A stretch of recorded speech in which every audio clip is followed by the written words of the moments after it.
Good evening, everyone. I'm going to do a microphone test. Everyone can hear me. Hello, everyone, and welcome. My name is Suzanne Bailey, and I'm the Associate Dean of Humanities and Social Sciences at Trent University. We gather tonight at Trent University on the traditional territory of the Mississauga Anishinaabe. We are grateful to the First Nations of this region for sharing their knowledge and working with us to tell their story. On behalf of Trent University, it is my honor to welcome you to the annual Harry Kitchen Lecture in Public Policy. Since its founding, Trent University has sought to be a strong community partner, enhancing the community and culture of Peterborough and the region. Sharing knowledge, as we're doing this evening, is just one of the ways we give back to our community. This lecture tonight is part of the university's Community Speaker Series that hosts lectures on campus and in community settings on some of the most pressing topics of our times. All of the lectures are open to the public and free to attend, thanks to the generosity of philanthropy. And tonight's lecture is thanks to the particular generosity of Professor Harry Kitchen. Harry is a respected economist who has written extensively on issues related to municipal economies and policies. He has served as a consultant and advisor for governments and for private sector institutions.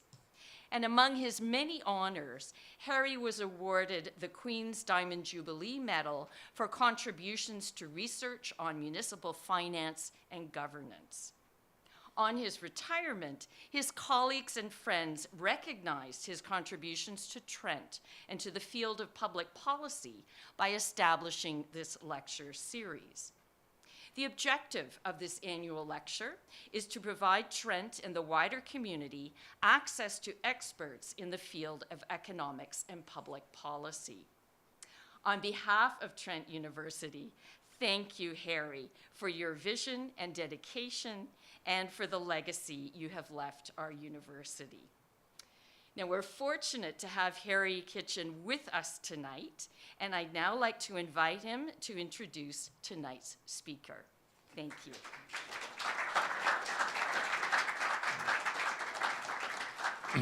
Well, thank you. It's nice to see a fairly full room. I remember many, many years ago teaching classes in here, and it was a terrible room to teach a class in because you had a portable blackboard that you couldn't read when you wrote chalk on, or put chalk on it. And anyway, we struggled through classes at that time. A couple of things. The lecture was not one that I created. It was one that Torben Drews, who was chair at the department then, actually set up and got organized and announced at a retirement party they had for me on New Year's Eve one year.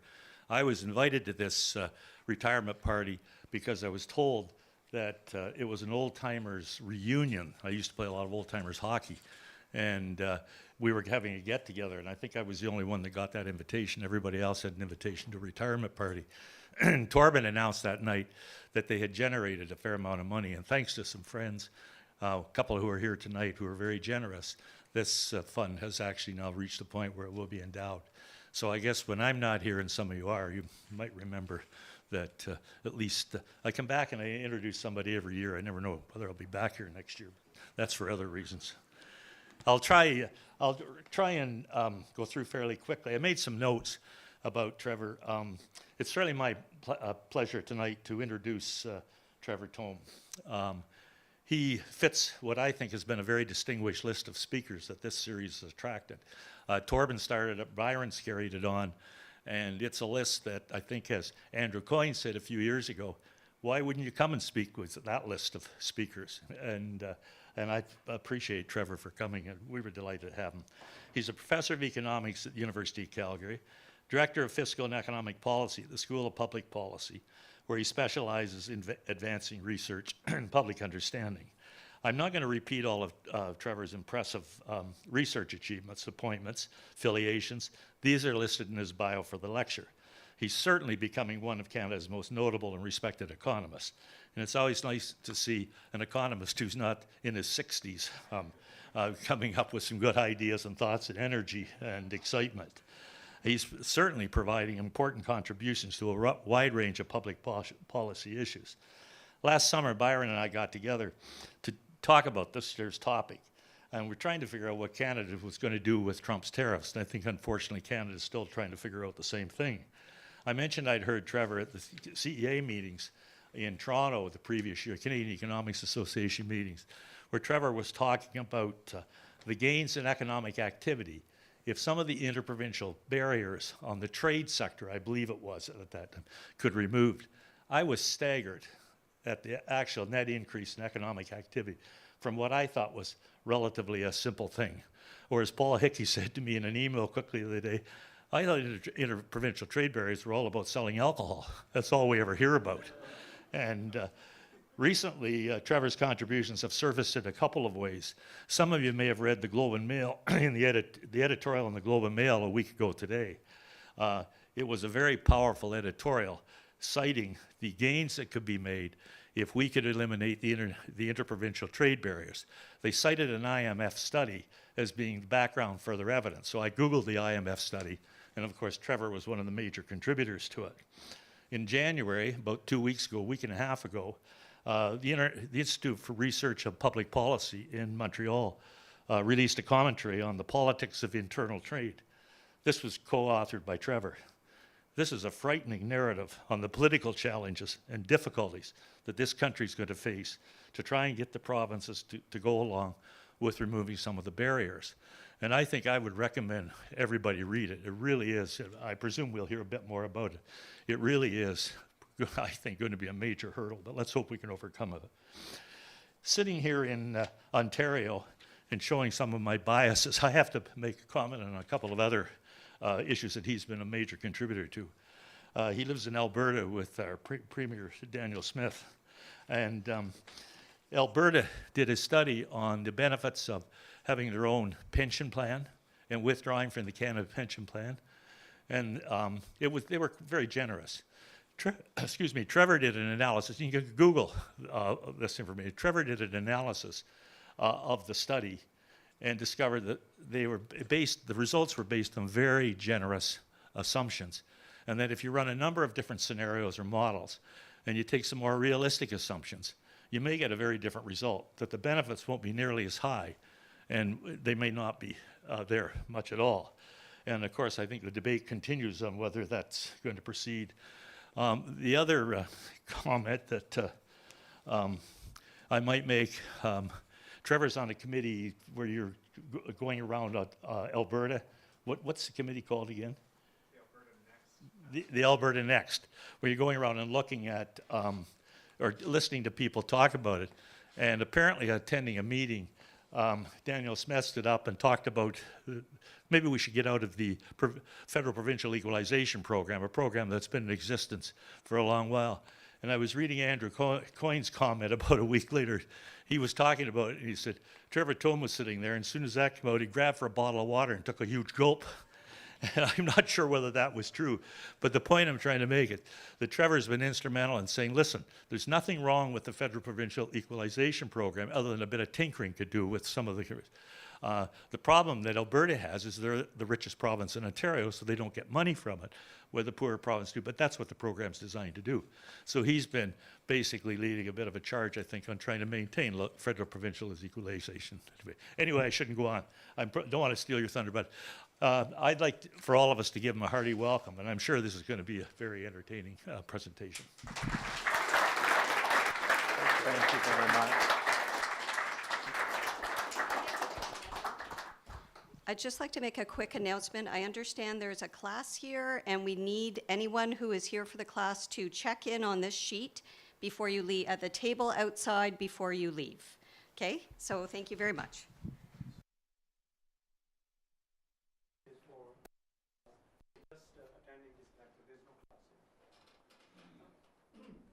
But there will be an exam afterwards. Well, there is a quiz after.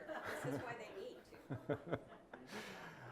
All right, well, thank you very much for the invitation to be here and for the very generous introduction as well. And I'm especially pleased to talk about this topic, internal trade, interprovincial trade. I mean, 2025 was a moment for a lot of different policy issues, a lot of attention on international trade and Canada-US dynamics, but also broader questions that touch on things far beyond or in general. Interprovincial trade was, am I getting a funny echo? I don't want to. Okay.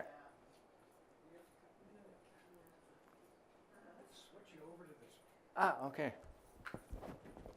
Always good to have a backup plan. Here we go. There. How's that sound? How's that? Works for me. Great. Okay, sorry. Interprovincial trade is one of these areas where 2025 will be a milestone, a moment where I think we have indeed entered a new era for trade between provinces within the country. And so that's why it's titled here, the slide's A New Era for Interprovincial Trade. But I guess I want to start by noting that this is not a new issue. We've certainly had a lot of focus and attention on trade in general and internal trade in particular, but throughout Canada's history, you can find moments where policymakers and leaders are pointing at internal trade as an area that we need to develop more. Alexander Galt here in 1865 during the Confederation debates then, Canada's first finance minister, just as an aside, kind of lamenting that intercolonial trade was of the most insignificant character, right? Lamenting that we trade a lot more with the United States, a foreign country, where if we trade more with ourselves, we could capture more of those benefits. And then we only traded about 2% of our economy with each other. Okay? And so part of what Confederation was meant to do was to tear down some of those barriers between the original British colonies. But fast forward a couple of decades, and the problem was not itself solved. In 1940, we have a royal commission, the Royal-Sirois Commission. Or anyone who's a student of federalism will know this one quite well, noting that the growing demand for provincial protectionism is a problem, and that it hampers national economic life. And so the challenge of trading internally, not new. The recognition that there are gains from improving our ability to trade internally, also not new. And there's been a lot of significant developments over the past 10 years. I'd say maybe starting from, I don't want to give full credit to the Senate of Canada here, but they did have a major report in 2016 that kind of brought it back to the public, I guess, attention at the time, where they, in this report, you could Google it, appropriately titled, Tear Down These Walls, where they outline a number of what these barriers are. Now, they're not tariffs like trade between countries where we levy explicit taxes on goods that flow across borders. Interprovincially, the frictions really just come from rules and regulations being different from one location to another. And if you're a firm trying to sell a product into another provincial market, your product might need to be redesigned a little bit. It might need to comply with a different set of rules over there than over here. Or even if not needing to be redesigned, it might have to go through a certification process to achieve the appropriate license to be sold in that jurisdiction. Makes it difficult for businesses to operate across jurisdictions as well, and for people too to even move from one place to another, just the rules being different. So part of what made the report really nice is they just kind of document a number of rules that on their face really don't seem like they need to exist, like different bottle size requirements from one province to the next, making it difficult for firms to scale up and service more markets, or tire regulations for trucking being different in one place versus another for no apparent reason. There was also a Supreme Court case now about 8 years ago that also got a lot of attention, as was noted in the intro. Internal trade frictions many think of as just relating to alcohol. Well, the most significant legal case on internal trade in Canada did indeed involve alcohol. It involved Mr. Camus here, who was an enterprising New Brunswicker who drove to Quebec to purchase lower-priced beer, and I believe a couple of bottles of wine as well. It was a big trip. He visited 3 different stores and kind of filled up the trunk of his vehicle. Now, Officers in Quebec knew of this being a regular activity for New Brunswickers to engage in, not strictly speaking legal, and so they would try and see whether New Brunswickers were visiting the particularly popular liquor stores, and then they would provide the information back to officers in New Brunswick who, in this case, were waiting for Mr. Camus, pulled him over, discovered a great deal of beer and a couple bottles of wine, $240 fine, and that was challenged under a particular section of our Constitution. And I want to get this right. So Section 121 of the Constitution does read that all articles of the growth, produce, or manufacture of any one of the provinces shall be admitted free into each of the other provinces. And what the Supreme Court was trying to think about in this case around whether or not New Brunswick's restriction on your importing alcohol from out of province was a violation of this clause. Like the $240 fine was not really the issue. It was about whether or not barriers to trade were a violation of this section. And the court found that no. The purpose of this was to prohibit direct restrictions on trade or explicit taxes or charges on trade from one province to another. All of the ways in which internal trade in Canada is inhibited today is really just due to rules, regulations, standards, certifications, procedures, and so on being different from one location to another, but they're not aiming. Their primary purpose is not to restrict internal trade. That was sort of, as the court described, incidental to the main purpose of all of these regulations. And so basically that ruling meant that there was no legal route to eliminate any of these frictions. It became purely a kind of political challenge. Now, 2025 was a moment where we saw a lot of public policy changes in Canada for a lot of different reasons, and internal trade received a lot of attention last year for two reasons. One is, of course, changes in US trade policy. Think back to April of last year. The beginning of that month, we saw announcements for tariffs against many countries that, if implemented, would have meant that the US tariff rate on average would have been about 30% or so on all imports. Just a massive increase in their tariff levels to rates that we haven't seen since the 19th century, and it would have been the sharpest change in US tariff rates ever in its entire history, like the year-over-year change. And so it would be very, very costly economically. They did back down from many of those announcements, but still, at least as of a couple of weeks ago, have implemented tariffs that are quite a bit higher than we've ever seen before. And given how much of our economy is tied into trade, governments are naturally thinking about trade diversification as a public policy priority, and that means accessing markets elsewhere, overseas, but also improving our own internal market. That's received a lot of attention. The second reason why 2025 was a big reason for public policy attention in this area is the slowdown that we've seen over the past decade in the overall average rate of growth in the economy on a per-person basis. Okay, over the past 10 years, we've seen growth overall of about 2% in the size of our economy per person. That's us in red. Well, in the United States, growth was closer to 1.5%, which was very much the pace of growth that we both saw for about 20 years prior. Sorry, the US was 1.5% a year, so quite a bit more over that 10 years. And so this gap that's opened up between us and the United States, that's a significant economic hit. Had we kept on with our past pattern of growth matching the US, our economy today would be 18% larger than it is, nearly $600 billion in additional economic activity. That's additional income, wages, profits, and so on. And so this is a known problem. If you read the federal budget in 2025, there was a lot of really frankly, conversation in that budget about this as a challenge that they want to try and address. And as you'll see, internal trade liberalization is a big source, potentially, of productivity gains and therefore economic growth gains. It's not just us versus the US. We're kind of lagging behind many other advanced industrial economies in terms of our GDP per capita growth. So us down here, compared to the average of all advanced industrial economies over the past decade, growing about 15% compared to our 2. All right. So given all of those challenges, big focus and recognition on slow growth as a problem, on disruptions with trade to the United States, we saw governments respond. Early on in 2025, we've seen many bilateral agreements between provinces.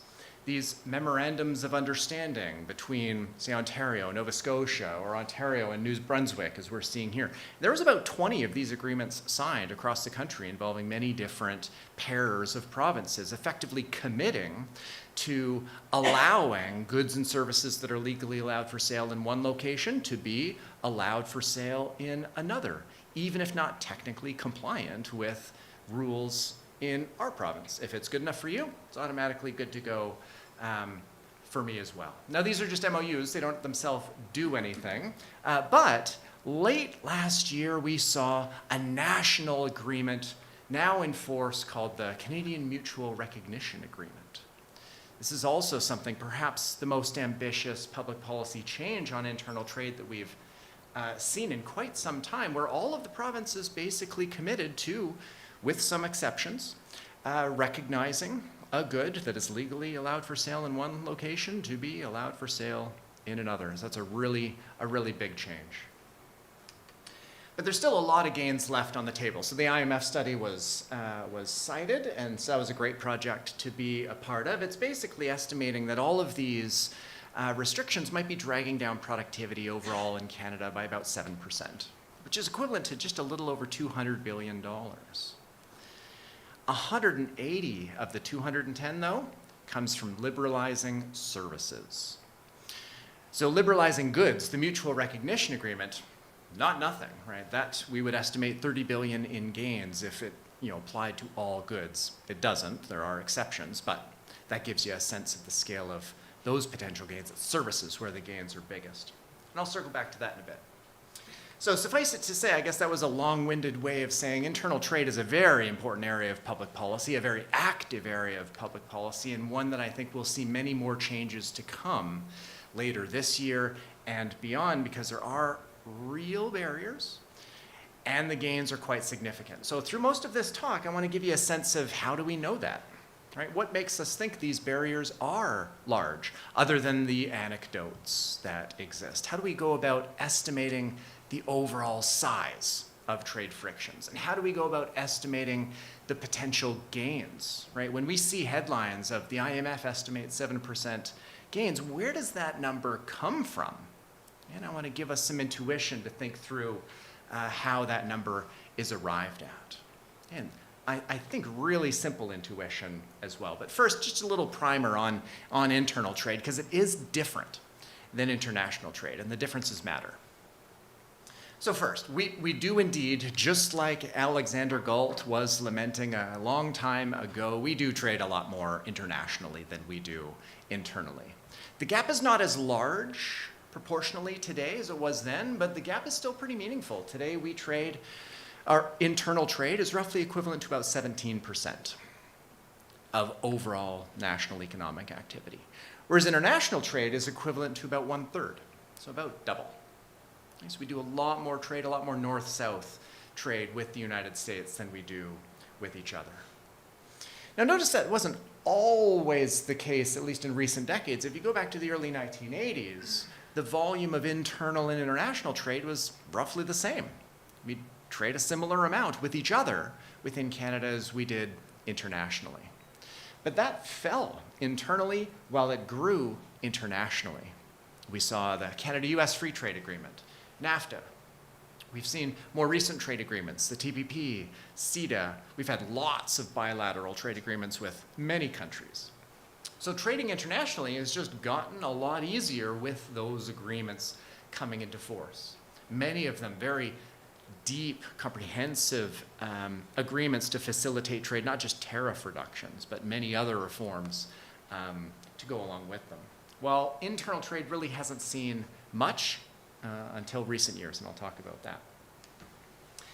Internal trade, though, it's something that's more important for some parts of the country than others.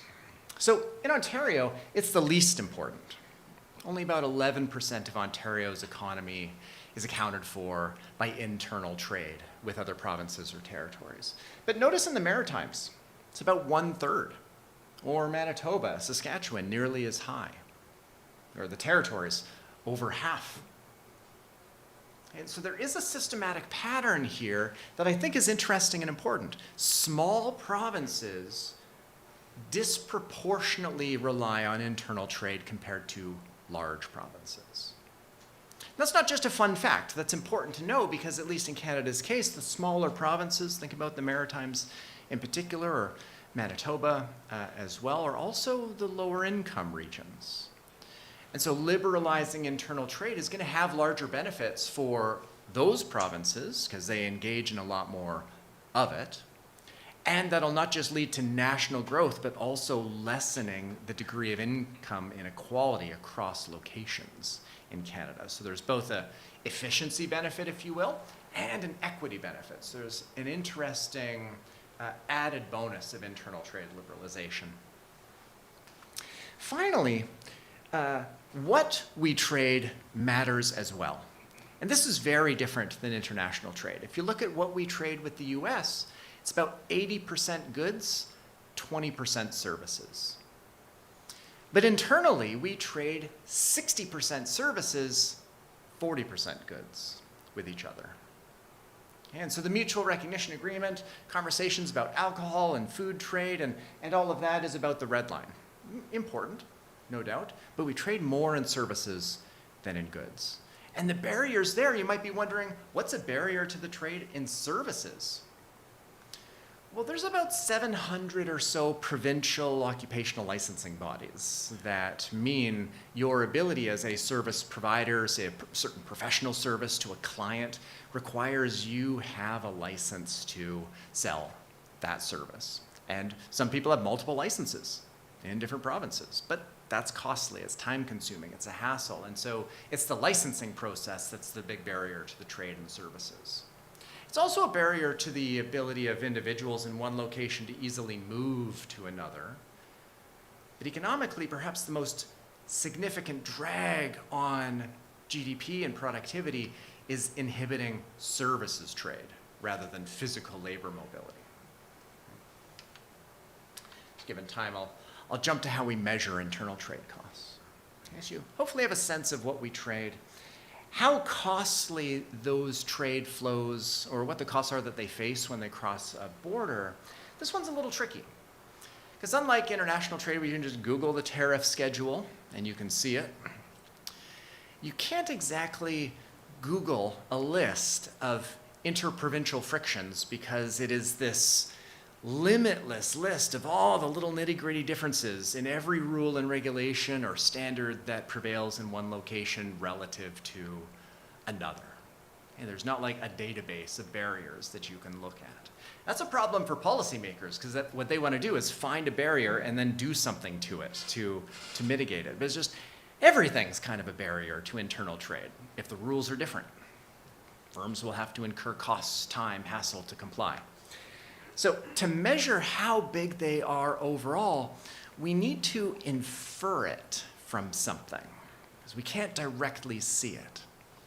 And that can come across as a little weird sometimes. And so I like to start, and I like to think about it in the following way.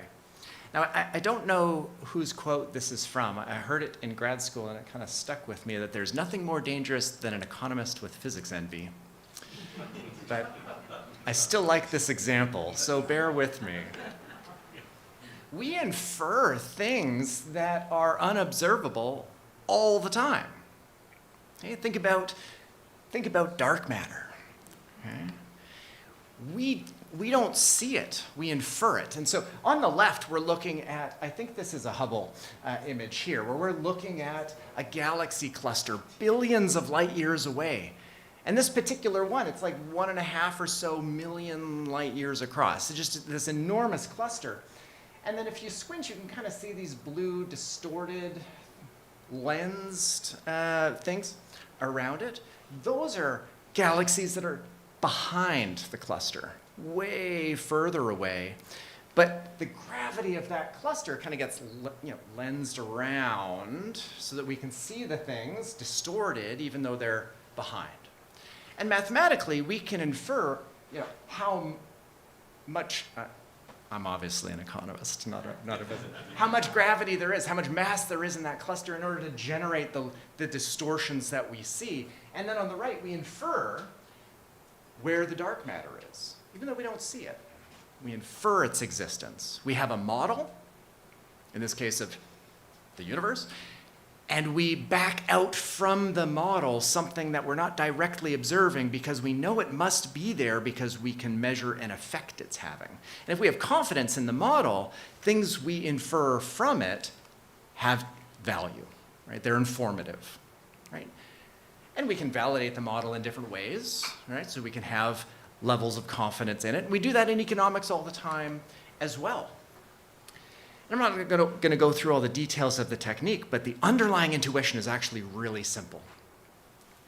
It's in the context of a model that's validated in other dimensions. We can say, well, how much would Ontario trade with itself if there were no barriers to trade at all, versus how much does it actually trade with itself?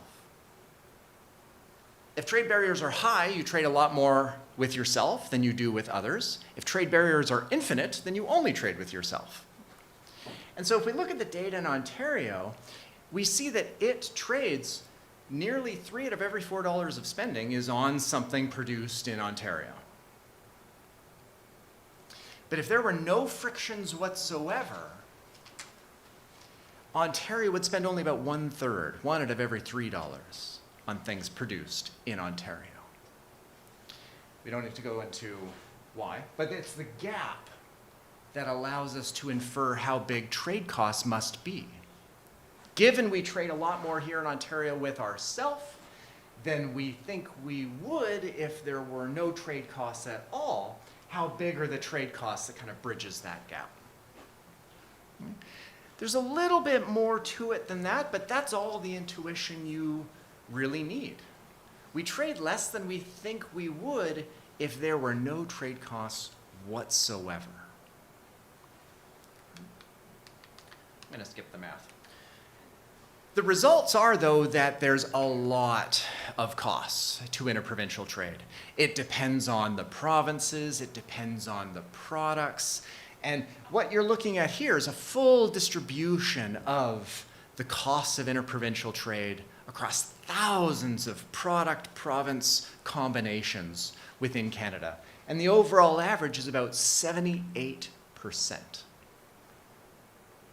It would be as if we had all of the barriers to trade rolled up into a tariff. What would that tariff be? 78%. That's big, very big. Now, it might seem implausibly big, but this measure of trade costs captures everything, including the fact that it's going to take a while for a truck from Vancouver to reach Toronto. Right? Distance and time and fuel costs. Distance, or the fact that there's language differences between some locations. Every friction you can imagine is in that number. And so much of that might not be policy relevant, right? We don't have Star Trek transporter beams, and so a truck is going to take as long as it's going to take to get from Vancouver to Toronto. There might be frictions, of course, that the truck faces along the way, talking about that, but there's some fundamental costs that internal trade in Canada faces. And so the next step to this whole process of estimating trade costs is to say, well, of the total trade costs, how much are policy relevant? And there's a couple of different things you can do. The simplest thing you can do, and I'm showing this only because, sorry, it's the simplest, not because it's necessarily the best, is to just say, well, how much of the variation in trade costs can we explain just with geographic factors like distance? Well, obviously, a lot is due to distance. If you look at between BC and Newfoundland or PEI and Yukon, those trade costs on average are quite a bit higher than what you see down here, trade costs between New Brunswick and Nova Scotia. So distance is a big driver of the variation that we observe. And so statistically, you can strip out the effect of distance and other geographic characteristics of these trading relationships and see what's left. And so that you can think of as a kind of non-geographic trade costs. And that might be something that's more policy relevant than just the all-in measure of 78%. There's other things you can do, like you can measure trade costs in different directions. You could measure Alberta, Ontario, and you could measure Ontario, Alberta. And if they're different, that difference may be more plausibly related to policy than just geographic distance. But anyway, there's different papers that do this, and they use different methods. I think the best paper that does this is actually produced by a team of researchers at StatCan that came out in the Canadian Journal of Economics in 2020. They have just exceptional data that's not available to anybody else, where the truck started and where the truck went. Like, they have really granular data that us mere mortals don't have access to. So they can do a lot of fancy things that I'm not going to talk about, but they get an estimate there of about 7 to 8%. So you strip out all the things related to non-policy relevant factors like distance, and you're left with 7%. Other estimates, I have an earlier Canadian Journal paper that, just to be crystal clear, is not as good as what they did. It was a really exceptional paper. But it's kind of finding similar-ish magnitudes. The recent IMF paper that was cited before, the overall trade cost that it finds is about 9%. This is a little higher than this because they looked at only goods. We looked at goods and services, and so services barriers tend to be a little higher, pulling up the average. But notice they're all kind of in the same ballpark. And this you might look at and go, well, wait a second, that's not that large, 9%, 7, 8%. But that is quite large. I mean, think about the tariffs that the US has on Canada right now. This has slowed economic growth considerably. The Bank of Canada recently estimates that potentially it's already shrunk Canada's economy by about 1.5%. And how large are tariffs on average on Canadian exports to the US? Only about 4%. Okay, so small trade frictions can add up to meaningful effects on growth, productivity, investment, and so on. Which brings me to, I guess, the next piece of the puzzle. How big are the gains from eliminating these trade costs? Let's kind of just accept that they exist. Maybe we don't know exactly what they are, but various independently produced estimates with different methods and different data kind of land in a similar ballpark range of trade costs. What might the gains be? Well, first, and I think this is very important, before even communicating the headline gains, because the headline gains do add up to big numbers. That IMF number, $210 billion in available gains if we liberalize, you might think, well, why don't we just do it? How could we possibly not eliminate all of these barriers? Well, there are some caveats to keep in mind, and I want to put these up front.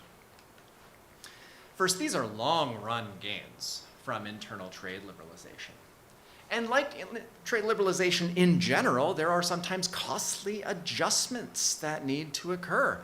If one sector is shrinking because it is not one that a particular province has a comparative advantage in, that'll be shifting workers to another sector, and that process is not easy for individuals involved. And so none of the gains that I'll be talking about here accounts for these potentially very meaningful transition costs. I'm also just going to be talking about aggregate gains. There are differences, though, in who benefits and who loses, as always, from trade liberalization. Internal, international, no difference there. And I'm not going to be talking about the distribution of gains across individuals or different types of workers, young versus old, and so on. And that may be very relevant for a government to think about. And then I guess the last two are maybe more relevant given Canada's system of government. Right? Provinces are responsible for a great deal. Section 92 lays out an enormous set of responsibilities. In aggregate, if you look at the size of provincial governments in terms of public finance, how much of each dollar spent is done by provincial and local governments. So roughly 70% of all dollars spent by all governments nationally. So provinces are very important. We're a very decentralized country. And that's because we're very diverse. And so one province might very well have different policy objectives than another, and so naturally implements different rules, regulations, standards, and so on.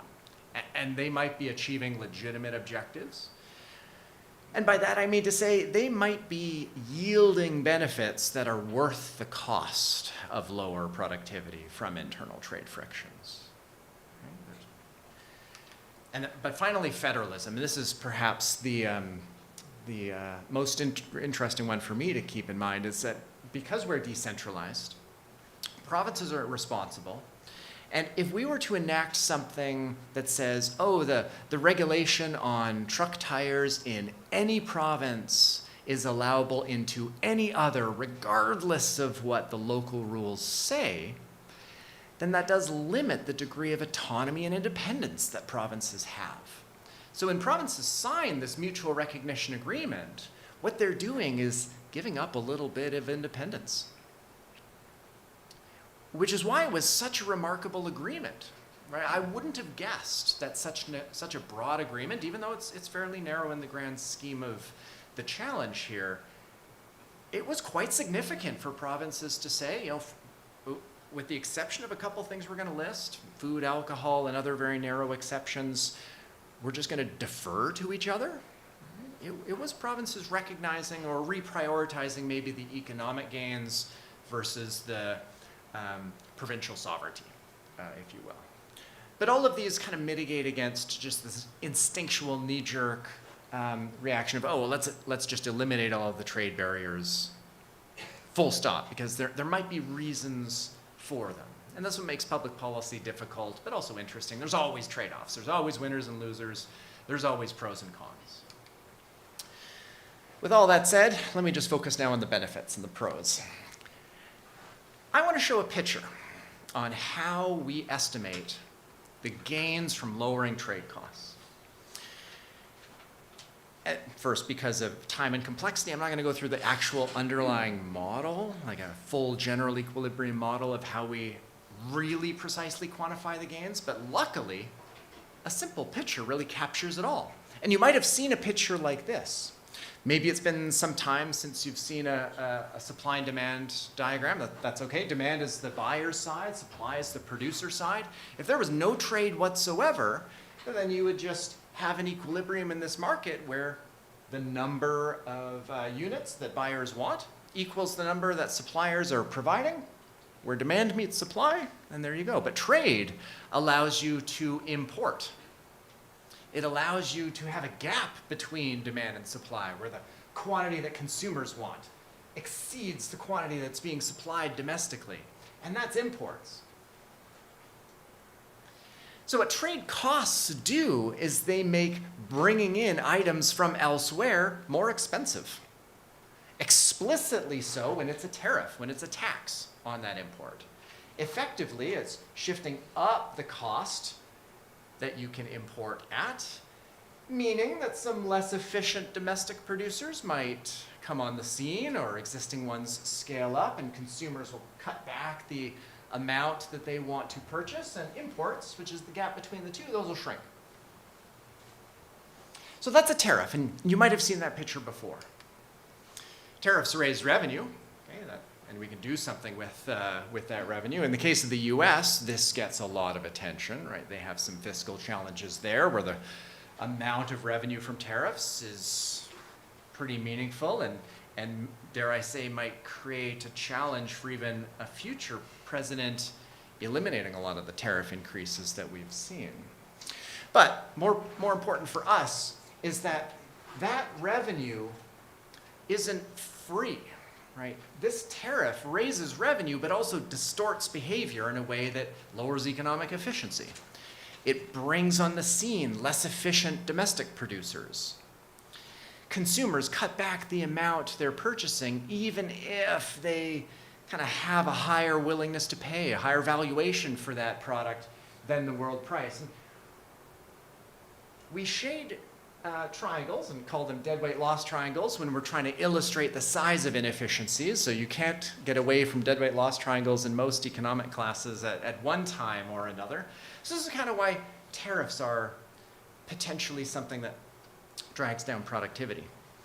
But non-tariff barriers are even worse because they're not raising revenue. And so if you have just a cost of importing, some kind of compliance cost, or you have to exert like real resources and time and so on to import, and you're not just paying a tax and the revenue then just goes somewhere else that we can do something with, well then the inefficiency is that entire area. The classic deadweight loss triangles, but also that rectangle that used to be revenue. So the goal internally is, because these are not tariffs, they're not raising revenue, they're just distorting trade. We want to estimate how big this yellow shaded area is in Canada.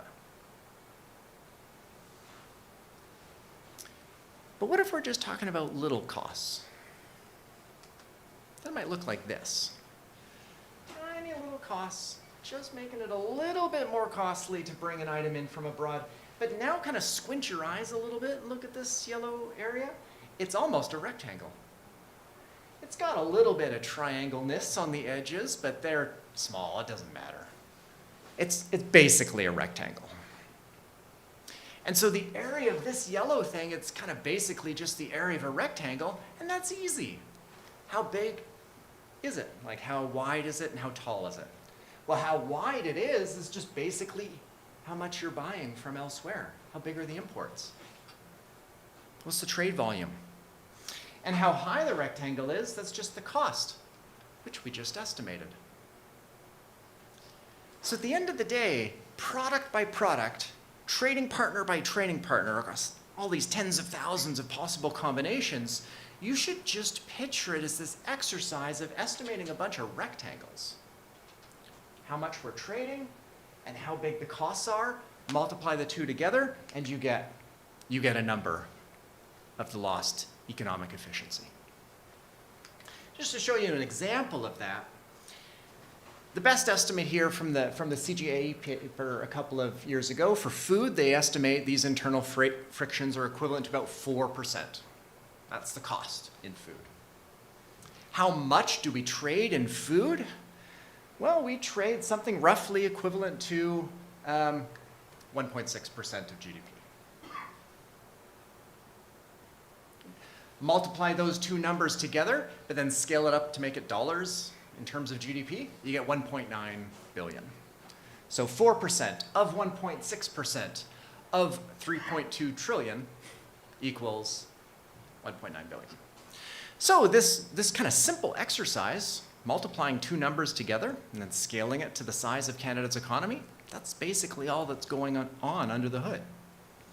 A full-blown general equilibrium model that you get the computer to solve and it takes a while, and actually figuring out the new equilibrium of who's producing what where and how do wages and prices respond and all those bells and whistles, that'll get you 2 billion. So the rectangle's a pretty powerful intuition. How well this works, it does kind of rely on trade costs being small. Really big trade costs, then the model is much more important to use. But small little trade costs you can approximate just with this rectangle intuition. And that's all that's really going on. And so what we find from that IMF paper is that gains can be large. 7% in aggregate, nationally, that's the $210 billion. Just as an aside, if you remember the throne speech from this time last year, there was a reference to the $200 billion in potential gains available. Well, now we can increase that to 210. But anyway, notice in Ontario, the gain's about 3.6%.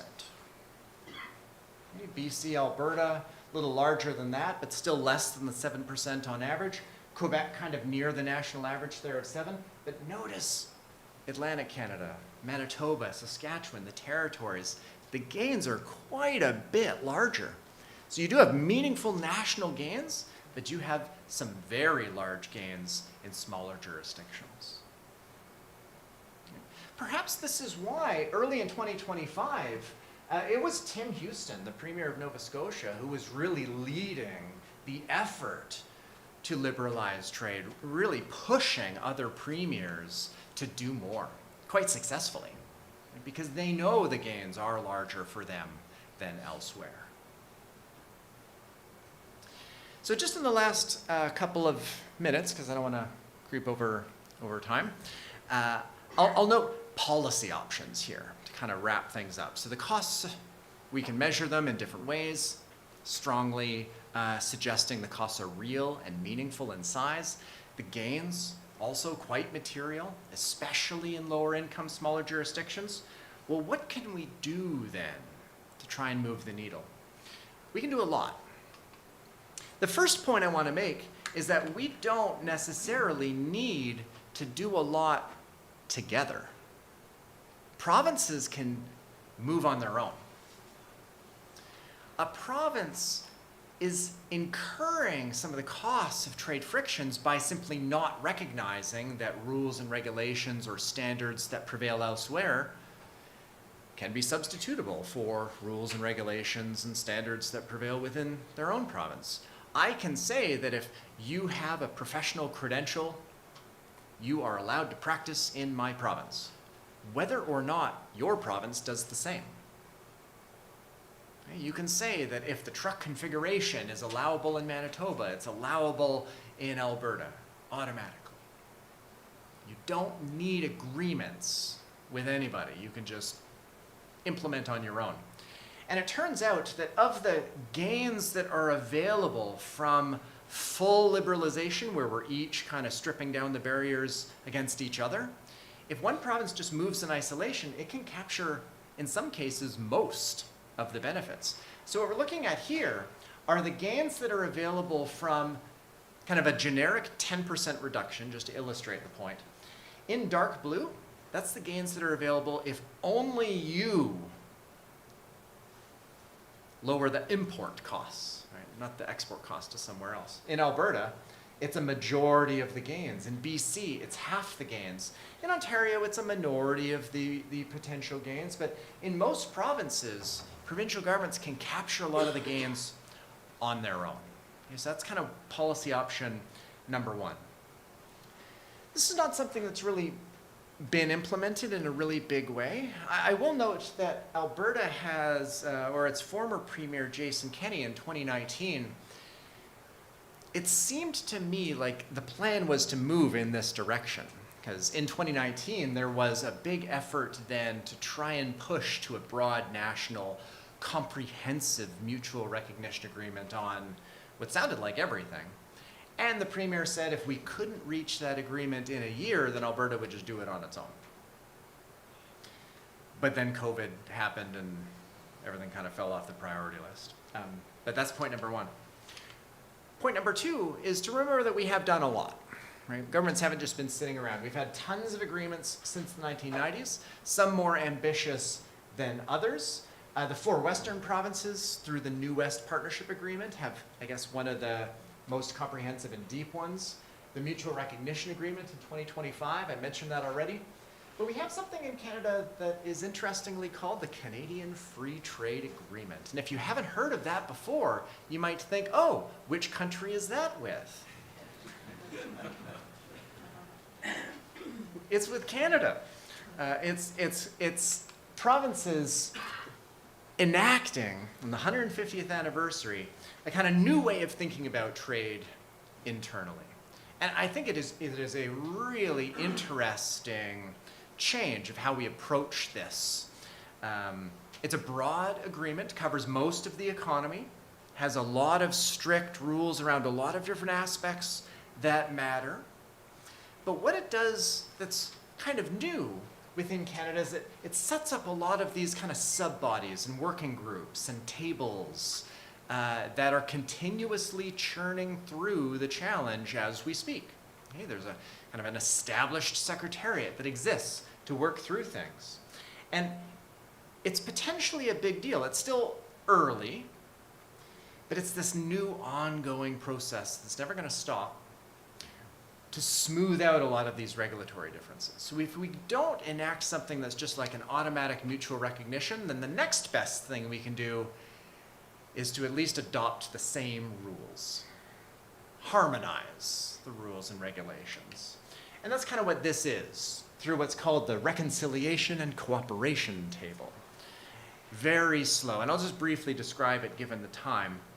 What it does is it gives governments the ability to identify a barrier. They can point to anything. In any other province, they say, your rule about this inhibits trade between us. They can put anything they want on this list. And then there's a kind of facilitated negotiation process that's trying to aim at an agreement to harmonize or mutually recognize or something between them. Now you can imagine this is very slow. We have had a lot of agreements though. Maybe I shouldn't say a lot. 13. 13 out of hundreds of thousands of barriers, but some quite important. Construction codes. That does make it easier for firms to scale if there's only one set of construction codes, or energy efficiency standards, trucking licenses. There is agreement on certain types of tires for trucks, and these might sound small, but small things compound and grow. They have a new one now, gas fitter credentials, right? So we're creeping into services and the licenses that allow us to practice and sell our trade. There's 38 items on the list this year, so we'll see how that goes. And so that's kind of where we're at right now. And so I guess I'm sort of hopeful. We have a new mutual recognition agreement in goods that I've talked about. It doesn't include alcohol. We'll probably have an agreement on alcohol at some point. I think the real challenge there is revenue. Governments get a lot of money from the monopoly wholesaling entities that they operate. It's not an insurmountable problem. We would just need to convert into a kind of excise tax. It's a little bit more explicit, but there doesn't need to be a revenue hit. We could liberalize that market, replace what we have with a set of taxes, and go from there. Not unlike international efforts to convert non-tariff barriers into tariff barriers. And anyway, it also doesn't include food. And that's a tricky one because the risks are a little higher. There might be some nerves there around whether we want to defer to each other's inspections. Might seem weird, but imagine you're the government on whose watch some poisoning event occurs. You're kind of risking that for whatever fluky reason, someone's going to say it's because that product was brought in from that province that just happened to have what some consider to be a weaker regulation, and now we have all this sickness. So the risks are a little higher there. So I think there's more hesitation for governments, but services mutual recognition is the big one. Now I'll conclude, so I think I'm at time, with just one other kind of interesting new thing that perhaps it's just being in Alberta today. It's increasingly on my mind, but also the potential for a change of government in Quebec is also getting a lot of attention. The First Minister's meeting that we had just a few days ago, a great deal of attention on that. This is a risk to interprovincial trade in the sense that separation, and of course this is like, especially in Alberta's case, like a super far off hypothetical, probably best to not even think about it, but it's kind of interesting to think about issue of if there were to be a separation like UK from the EU, one of the consequences of that would be to increase the regulatory barriers to trade between the now independent jurisdiction and the body it used to be a part of. In the UK's case, there's a lot of different research papers out there trying to quantify how big the effect is, but trade is lower, right? Unambiguous. The issue is how much lower due to Brexit versus other factors. Trade costs are higher, non-tariff barriers are higher. And there is a lot that's kind of exposed to these changes and frictions, not just productivity, but employment in a lot of provinces are dependent on interprovincial trade, just like a lot of employment is dependent on exports to the United States. And so disruptions to these trade flows can mean, in many sectors, a reduction in trade volumes, a reduction in demand for labor, therefore lost jobs. I don't want to say permanently, right? There's an adjustment where employment would shift elsewhere, but there's a non-trivial number of jobs connected to interprovincial trade. This is not data you can download. So Statistics Canada does a great job quantifying how many jobs in Canada are dependent on exports to the US, both directly but also up the supply chain. You can take their method and apply it to internal trade. So that's what I've done here. So all mistakes are my own. Trade between Alberta and the rest of the country accounts for about 750,000 jobs in different parts of the country. About 200,000 Ontarians are employed in service of exports to Alberta. Which is, I didn't have a prior, but that seems, larger than I would have guessed. 300,000 Albertans are employed in service of exports to other provinces. That's more than are employed exporting to the United States. So Quebec, even larger, about 900,000. And the most recent data where you can do this calculation is for 2022. So today it might be 1 million. Here in Ontario, about 300,000. It's about 300,000 Ontarians employed on in exporting to Quebec, but about 500,000 people in Quebec are employed in activities related to exports to other provinces. So 1.8 to 2 million people in Canada are employed just engaging in interprovincial trade with Quebec and Alberta. Okay. And the GDP effect, I won't go through in too much detail, but it's also quite large. Okay, about $130 billion of income, like GDP. Not sales, but GDP, value added. 66 of that is in Quebec and the rest elsewhere. In Alberta, it's about $140 billion. So a little bit more GDP is accounted for by interprovincial trade with Alberta. So while there's a lot of policy progress trying to bring down barriers to interprovincial trade, there are some tail risks, if you will, that are kind of worth thinking about. And maybe that's where I'll, there we go. That's where I'll conclude, that we've made a lot of progress. There's a lot left to do. And I mentioned this verbally, but of the progress we've made with the mutual recognition agreement, once we put food and alcohol in that agreement, then we probably get the 30 billion long-term gains from that, but there's still a lot left with services. And so it'll be an interesting year this year to see whether the momentum of last year continues. And because trade diversification efforts, it's hard and takes time, hopefully that effort does continue. And because the productivity problem that I mentioned earlier, that'll take a long time to overcome. Hopefully we see more here as well, sustained for many more years to come. So I think I'll end there, and thank you very much. I'll turn it back over to you. We're not quite done. We're not quite done, so don't leave. At this point, we want to take questions, because I've jotted down a lot, but I want to open it up to the audience. I'm supposed to moderate, but I think you probably are familiar with moderating a class of questions. So if you have questions, stick up your hand, and Trevor will take them. Perfect. Thank you. Yeah, feel free. And we do have a microphone, so yeah. In the, down.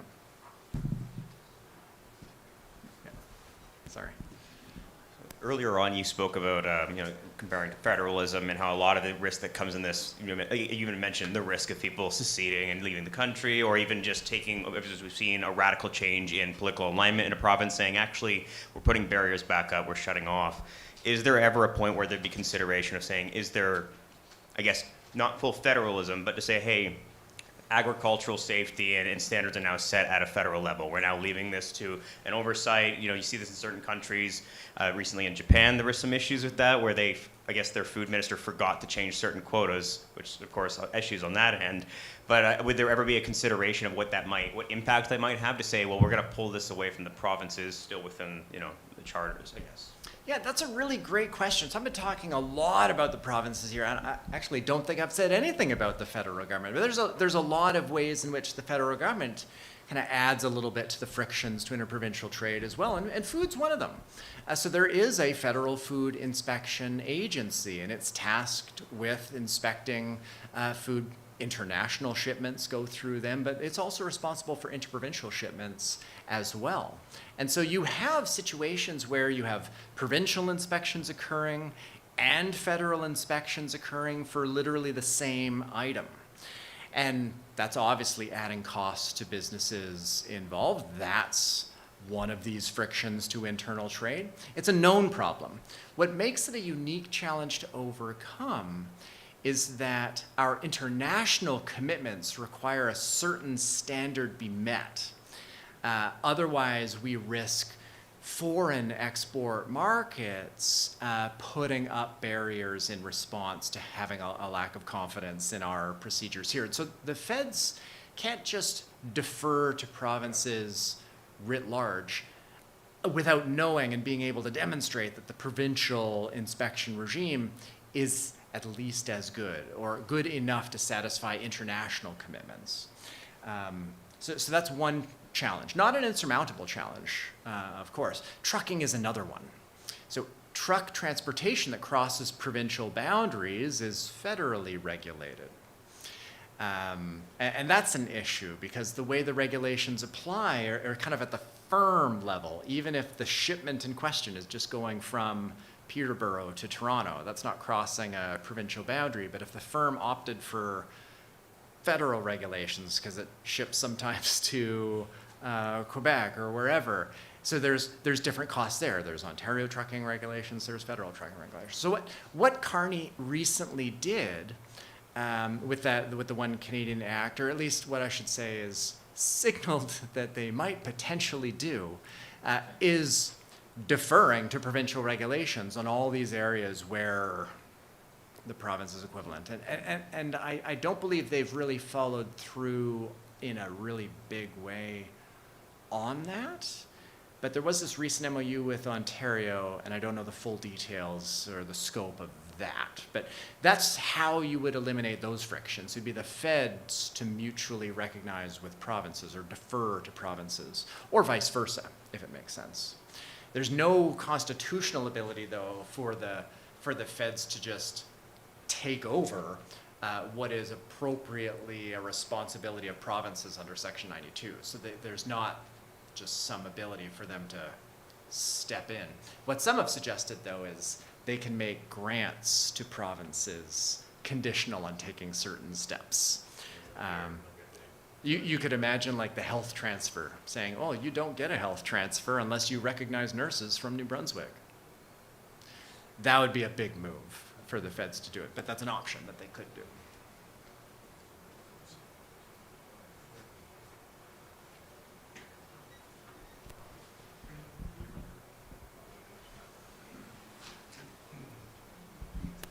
Trevor, great talk, by the way.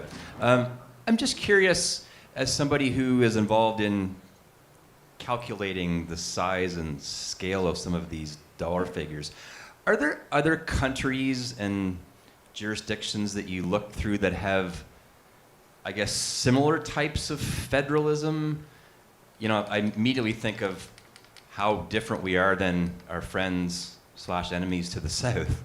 And you know, obviously curious about what happens within states in the U.S. in this, but are there other countries that you kind of use as checks to see what could be done if there was less friction or more friction? Yeah, great question. So Canada's not unique here. There are many federations around the world. There are many countries where you have a lot of responsibility devolved to lower orders, or I shouldn't say that, different orders of government. If you go to the States, right, also one where states have a good deal of power, and do a method similar to this, you get 0. And if you were to do it for services as well, you'd probably get a small number, though I don't know of a study that actually does that, because most US states have automatic recognition of out-of-state credentials. We don't. We could, and maybe we're going in that direction, but they have just gone a lot further down liberalizing at the state level, and their federal interstate commerce clause gives the federal government there a great deal more power than our Constitution does here. One challenge with doing this for many other countries, though, is the data in Canada is exceptional. So Statistics Canada has done just a great job improving the internal trade data, even in the past decade. We're far beyond any other country I can think of. The US doesn't do this at all for services. They have some pretty good goods shipment data interstate, but nothing for services. China's another country where you have some pretty good internal trade data, and myself and some colleagues have done research on quantifying internal trade costs in China and how they've changed over time. There was, since 2000 in particular, a lot of more of an infrastructure issue to internal trade there, and they've come down quite a bit, and we kind of calculate how much that's added to China's growth and a non-trivial amount. So China's post-2000 growth is not just about exports. It's also about massive internal productivity improvements as well. But the number of countries where you can do this is limited, mainly because of the data.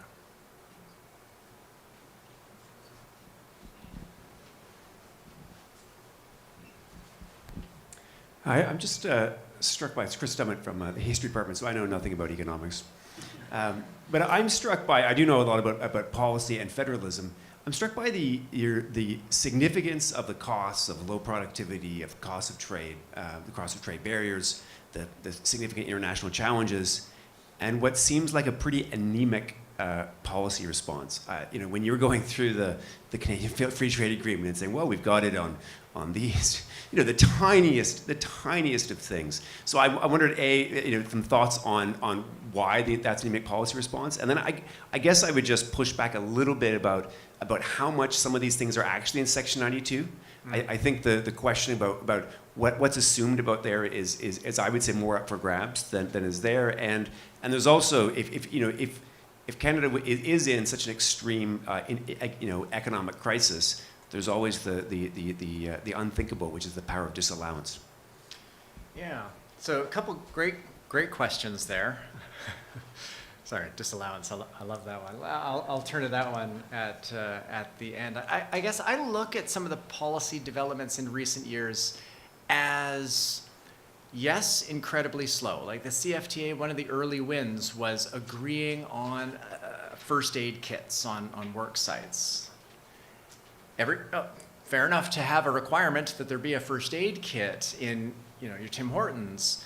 But every province had different things that were required to be in the first aid kits. And you can imagine that makes it more costly than as a business operating in different jurisdictions to source different first aid kits. Why not just agree on one? And they did agree on one.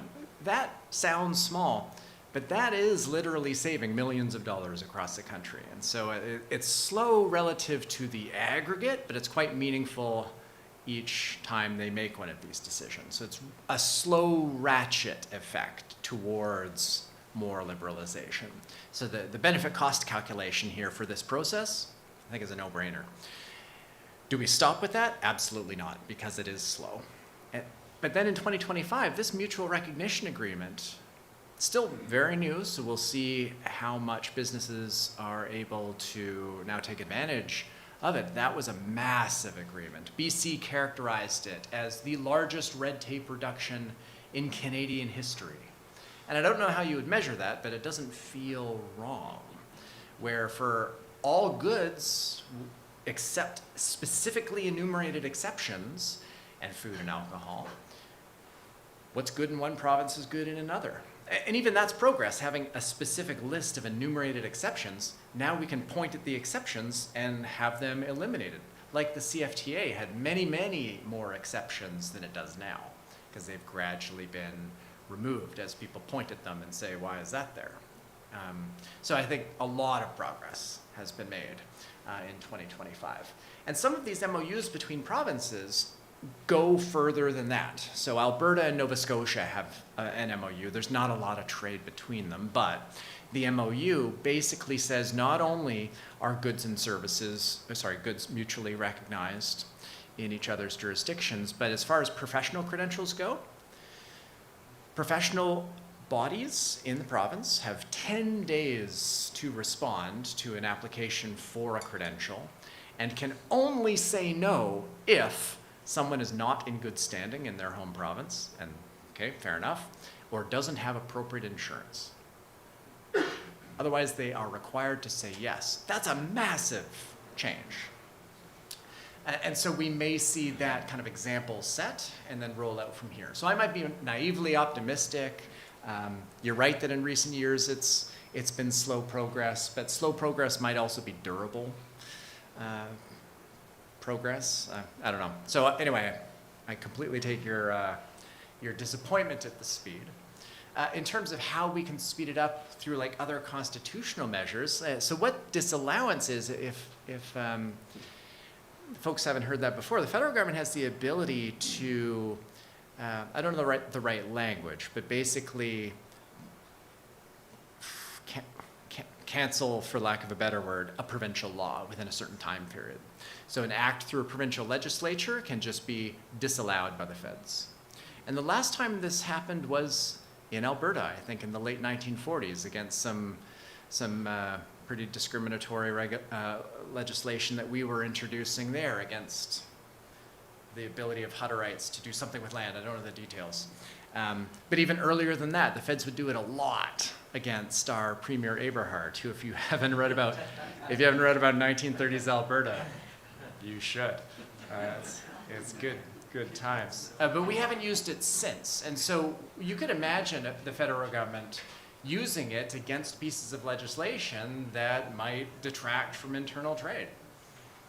That'd be really interesting to watch the political fallout from that. So I think I'd be more of a fan of the feds using conditions on their dollars to move the needle. You're like, no, if you're not going to recognize out-of-province credentials, well, you're not getting $50 billion that we were going to give you otherwise. That would probably move the needle, although probably also lead to an interesting court fight, which could be interesting. And it goes far beyond my expertise, but like, how much conditions could you attach before it's seen as somehow coercive and the feds effectively moving into provincial areas of jurisdiction? Anyway, so I'll stop there. Other than maybe I'll recommend to people a book on this from actually someone who knows the law a lot better than I do, and that's Malcolm Lavoie's book, the title of which, there we go, Trade and Commerce, Canada's Economic Constitution. So it'd be a really good book that I think unpacks a lot of this. Well, excellent questions. So as we conclude our evening, a sincere thanks to you, Dr. Tombe, for giving us so much of your time. Your talk has given us much to contemplate. I've scribbled lots of questions for a future time. Now, as a special thank you, we have this, I wonder what's under here, a special gift to commemorate the evening. We'll send it to you. Very so you don't nice. take it home. There are some trade frictions, but we'll see if we can overcome them. And I think I have one more line here, and thank all of you. Thanks to Joanne for organizing and our team up there doing the video and the sound, and thank you for coming. I hope you got something out of it. And that will call it the official end of the evening. But I know it's only 4:20 in Alberta, so I wonder if Trevor might be willing to chat briefly with anybody who sticks around. Absolutely. So good night.